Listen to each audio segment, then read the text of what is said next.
The whole world is waiting to sing the song of Shabbat. The whole world is waiting to sing the song of Shabbat. Eating a meal is one of the basic components of human society. Eating is something that we do just about every day, whether it's mindlessly munching on popcorn or partaking in a formal 4-course banquet. To many, it's a mundane part of life, but in Jewish practice, it's an opportunity to bring holiness to one's life. On the Sabbath, eating is a sacred experience, full of joy and inspiration. It takes on a whole new dimension that differs from weekday meals. The Bible says that the Sabbath is to be a day of delight, a day of joy and honor. So the rest of the week, we might skimp a little and eat plainer, simpler, less expensive food.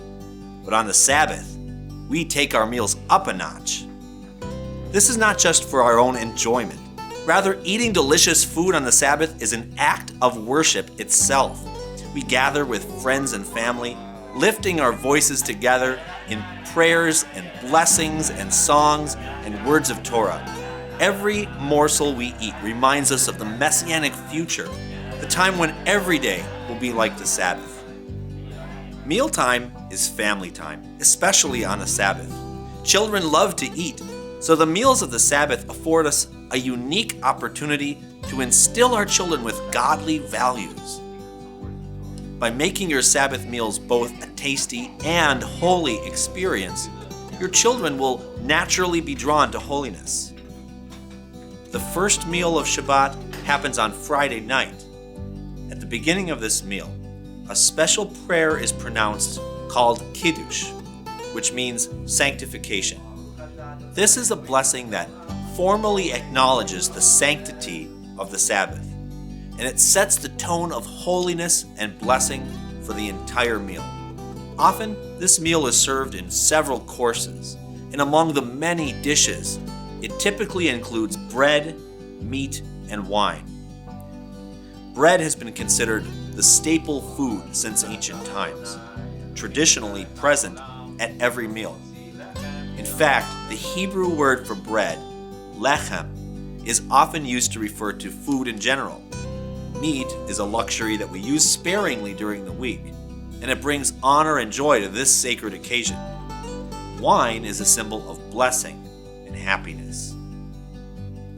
Normally, throughout the week, if you have a meal that includes both bread and wine, the blessing for bread is recited first, and the blessing for wine comes next. But at this meal, we switch the order up. Doing so alerts us to the unique sanctity of this meal and reminds us that we're not just eating to satisfy ourselves. As we savor each bite, we do so with the purpose in mind that we are savoring and celebrating the God-given Sabbath day, fulfilling His commandment. At this meal, we sing joyful songs called Zmirot. We also make sure to include at least a few minutes of Torah discussion. We conclude the meal by reciting Birkat HaMazon, the grace after meals. The second meal of Shabbat happens right around late morning or midday. It's referred to as Kiddusha Rabbah.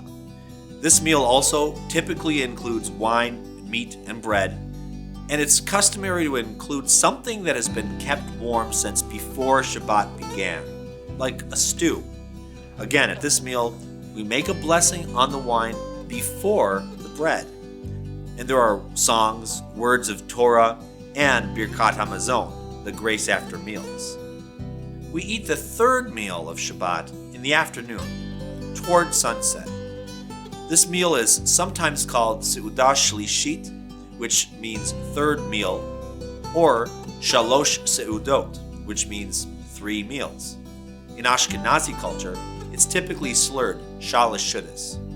One might be tempted to think of this meal as supper or dinner. It's not.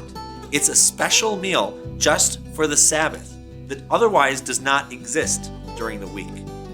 In ancient times, one would typically eat 2 meals per day. one in the evening after the work of the day is done, and then one in the morning after the morning prayers before the work begins.